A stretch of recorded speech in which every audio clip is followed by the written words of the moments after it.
Okay. Okay, thank you so much. Steve, why don't you sit right here? Craig, thanks so much. Welcome on stage. So I have a whole thing. All right, so we're going to talk a little bit about cloud, IT, cloud strategies, how your world is changing. And why don't we first kind of cover maybe just a brief introduction about what your respective roles are in your organizations, how many people that you kind of have to manage technology for, and what that looks like and what that kind of world looks like today. So Steve, if you want to go first. Sure, sure. So we're not going to talk about the enterprise rainbow? I loved it. You didn't raise your hand, I don't think. Okay, that's what it was. My name is Steve Philpott. I'm the CIO for Amylin Pharmaceuticals. Amylin Pharmaceuticals specializes in drugs for the treatment of diabetes and obesity. Diabetes being one of the largest epidemics in the country right now, impacting about 25 million people. Organization-wise, we're about 2,000 people, plus or minus, primarily located in the San Diego area with a manufacturing facility in Ohio. We're going to talk a little bit in a couple minutes. I think we're going to talk about our specific cloud strategy, and I can go in then about some of the things that we've done. That's great, Steve. I'm Craig Butler. I'm the CIO for AAA, Northern California, Nevada, and Utah. We are AAA, Emergency Roadside Assistance and Insurance that you might know. We have about 2,100 employees spread out over Northern California, Nevada, and Utah in 107 locations in retail branch locations.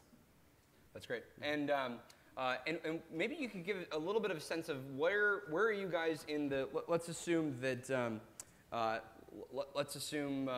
I'll let Jeffrey Moore kind of get to this later, but let's assume we have sort of the technology adoption curve, and where are you guys with your cloud strategy? Is this like the standard kind of way of doing everything right now, or are you kind of emerging with new applications today? Sure. So why don't I do this? Why don't I just kind of back myself up a couple years and just kind of talk a little bit about how we started. So if you think back, we started our cloud journey in 2008. Well, in 2008, you go out and you do CIO surveys, and they prioritize what are the priorities of the CIOs in 2008.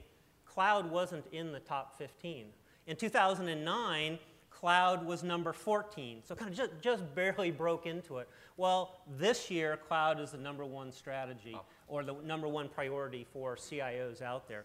But again, 2008 was a completely different time, and so we started looking at things, and we looked at things a little bit differently. We got influenced by a book called The New Age of Innovation, and in there he talked about a different way of approaching the cloud. He talked about this really simple concept, this concept of R equals G, this concept that resources are global, but more importantly, this concept that we as a company can't possibly own all the resources we need to satisfy the customer.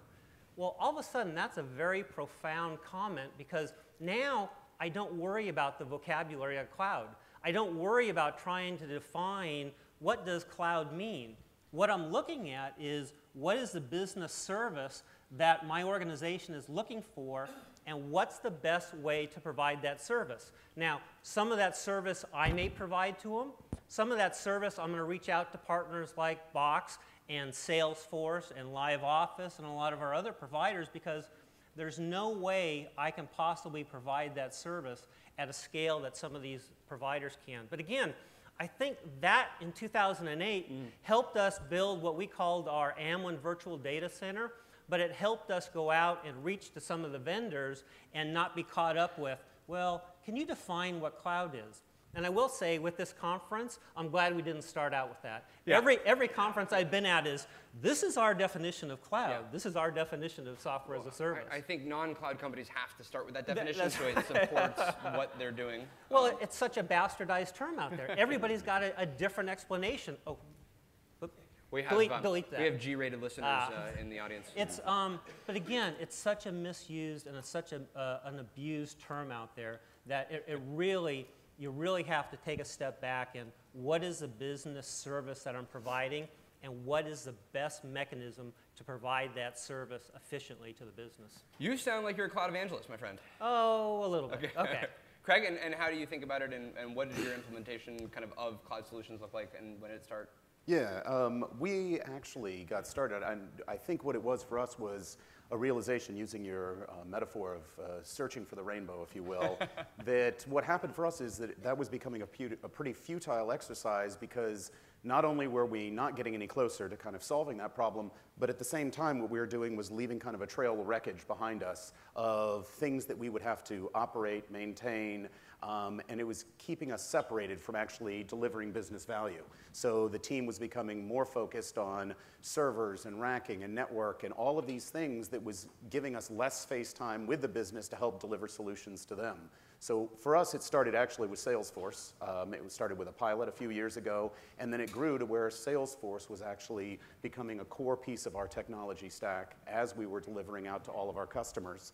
And from there, we started to actually recognize that as we were talking to more Salesforce customers, that there were solutions, such as Box, Workday, Jive, others that we've moved to, where there was an ecosystem that was being created. And so for us, really what's happened is we've been able to kind of start to transform IT to be more aligned with a business, as we're spending more time now delivering business value than we are caught up in some of the operational Sounds things. like a cloud support group or something. Right. Where there are others Yeah, that are out there. absolutely. And when you think about maybe like 2005, let's just go back maybe 5 years where cloud was definitely not the sort of de facto way of thinking about this.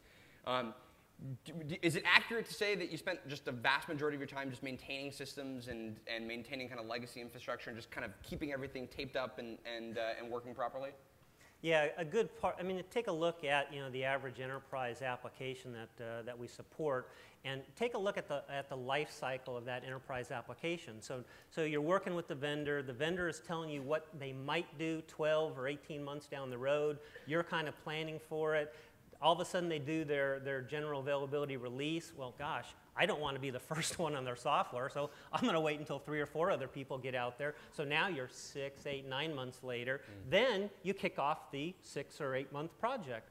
And so, yeah, you kind of years out by the time you're years out by the time you're getting the functionality, and by the time the functionality is there, now you're being promised the next set of functionality a couple years down the road. And yeah, that puts you into kind of what we call that KTLO, that keep the lights on, right. That support model. And our value add to the organization is not that. Our value add is trying to bring the innovation to what you were talking about, trying to enable that smarter enterprise. Yeah. I mean, I think for us, for what really, just to piggyback on what Steve said, is that for us, it really became, if you've been in a situation where you ran projects in a waterfall methodology or in that approach, spend a lot of time writing requirements, spend a lot of time developing, and then recognizing that when you're done that you actually missed the requirements or the user's needs have changed. I think that the similarity with maybe enterprise software and cloud now is more of an agile approach. Right. So being able to put that innovation back with the cloud providers, and so I'm freed up to now spend more time actually solving business problems as opposed to being caught in that waterfall cycle of missing requirements. Yeah, so I think about, back in 2005, if I'm doing an HRIS or an enterprise application, and I compare it to the way we implemented Workday for our HRIS, 30 days before we went live with Workday, we actually did an upgrade. Oh my God, I would never do that with an enterprise application. Right. Back in 2005, if the vendor came out with an upgrade 30 days before we went live, sorry, we're going to have to wait. But in this case, we went live with that upgrade, or we upgraded, went live, and then about 45 days later, we went live with another upgrade. Right. So again, all of a sudden, that flexibility that we get with those cloud applications, it is giving us a lot of power. Actually, just as an example of that, raise your hand if you know anybody that's still on SharePoint 2007. Okay. Okay, you got one right there? Okay. Oh, yo, him. Okay. Oh, the Redmond guy or somebody else? Okay. Yeah. But now raise your hand if you're on an old version of Box.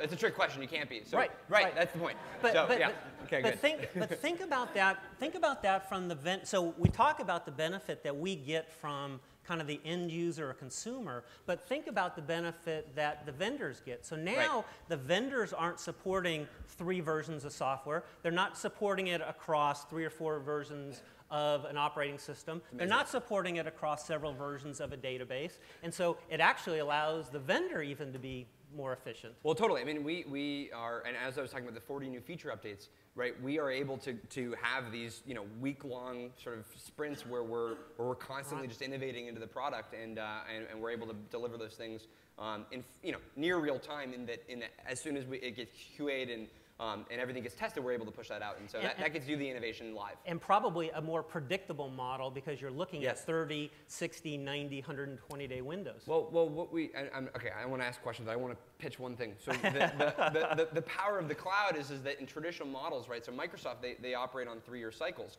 So you had to shove massive amounts of features and massive amounts of complexity because you're basically, the train's going to leave the station. Your feature's either in there or it's not, and that's your final upgrade cycle. So that means that you're innovating on 3-year windows, but that's not really how the world is sort of delivering technology, because the iPad will come out in middle of one of those innovation cycles, and now, not until 2013 can you do anything about the iPad. So we're able to change all of that. On our phone call, Steve, I think it was you that mentioned that there's a different kind of maturity for enterprise software companies today around partnering and becoming open and connecting these solutions together. Do you see cloud providers being just inherently and maybe even philosophically more open about working together and being more connected? The better ones, yes. I think it's a combination. I think the ones that are doing well are the ones that are reaching out and asking for the enterprise input.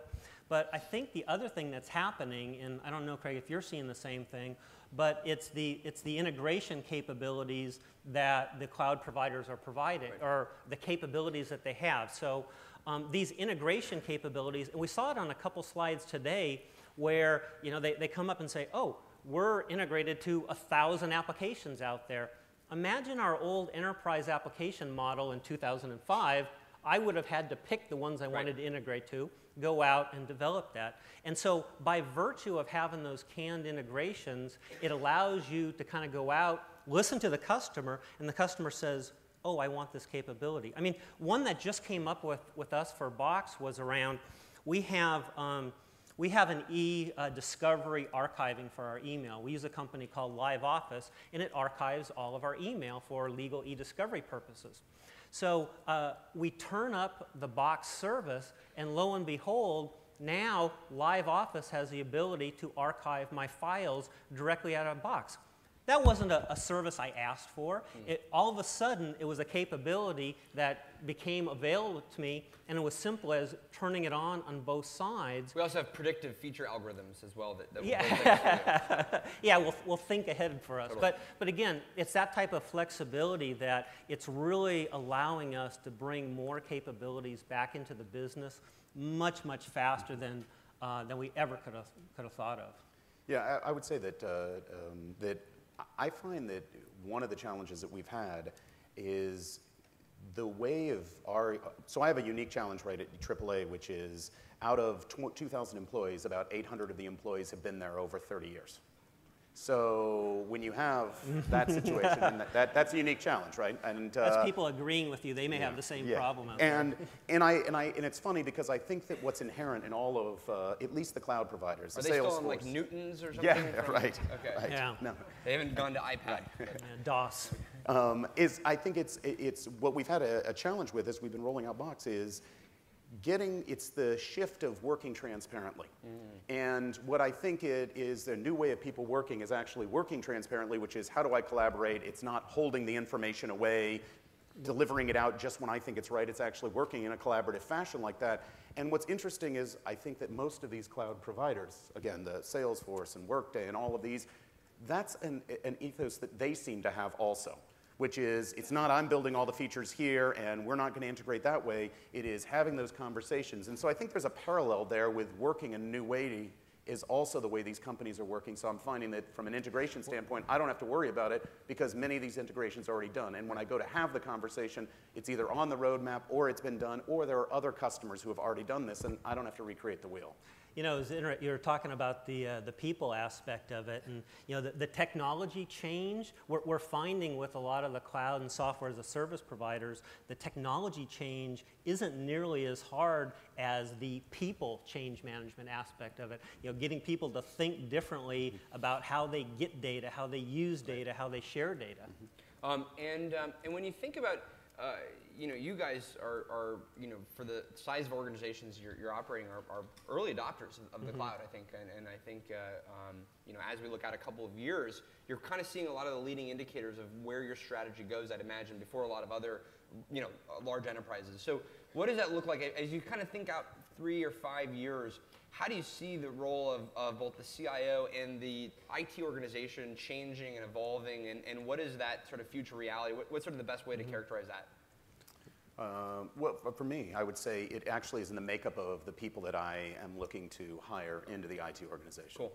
Where it used to maybe be, and this maybe sound a bit trite, but now it's more of a focus on finding people more aligned with the business and problem solving, and less a focus on deep technical skills that I might have looked for 5 or 10 years ago. It is not saying that those aren't important. It is just a recognition that I find that more of the conversations as you move into this kind of cloud ecosystem become more of working with the business to understand how you're going to unlock some of these features to help make them more successful. And that takes a different mindset than I think I was used to when I was hiring people that perhaps were deep coders or developers. And they always have a place. It's just I'm finding myself now skewing towards finding more people that are straddling the line, I would say, between business and IT. So should I expect to see like a bunch of MBAs in your IT organization in a couple of years, or?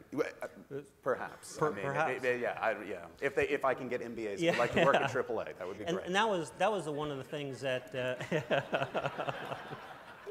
that was one of the things that we did back in 2008. So when we built out the Amylin virtual data center strategy, one of the things that we did look at was say that the skill sets that we're going to need going forward are going to be different, because now I won't have that single monolithic application in my enterprise, that my applications to support a service like CRM or HR or something may be across several providers. So we took out those silos of support and said our IT skill sets, we want them to be good at data management, at end-to-end business processing and business intelligence. Right. Not the kind of in the weeds technical, but really those higher level activities, because if they were really good at data, business process, and reporting, it really didn't matter where the application resides. So I could have some of the application parts in my organization, or I could partner with others. But I think that really allowed the IT organization to say, hey,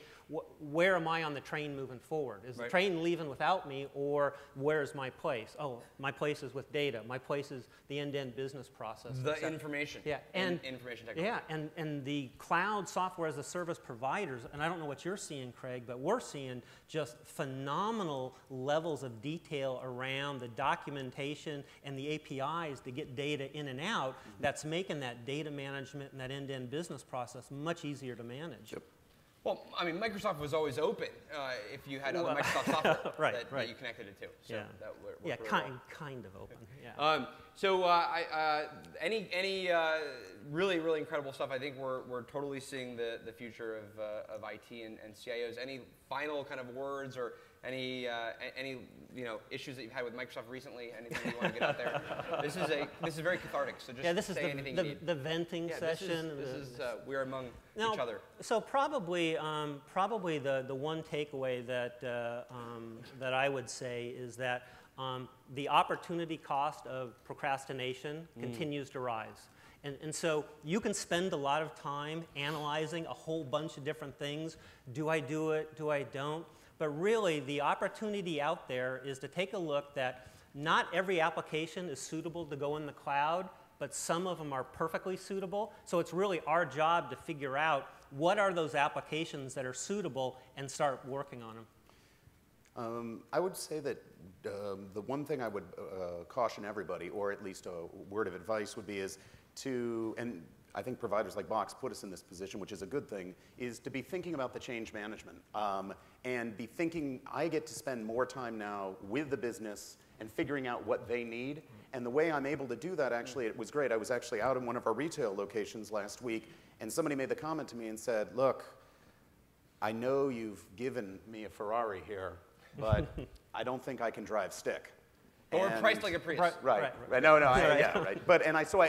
what resonated with me was the recognition is now I need to spend more time actually with the users, where if you went back 5 years ago, you were always in a cycle of this is what it does, and you'd always hear is, but I want it to do these things. And you would get into your 3-year cycles. Now I'm in a situation where actually many of the features that are in these software are beyond what, at least from my user, what they can use. And so now it's really building a roadmap on working with them, and I'm spending much more time there than I am back behind the scenes from an operations perspective or a technology perspective. And it's something that should always be looked at as you go forward with these, because I think that the user experience through all of these solutions is really what make them such a compelling offering. And that puts the onus on us to build the absolute simplest technology that we can. So. Simple, open, mobile. There you go. Hey, Steve, Craig, thank you so much. Everybody give him a round of applause. Steve, thanks so much. Thank you, Craig, Eric. really appreciate it.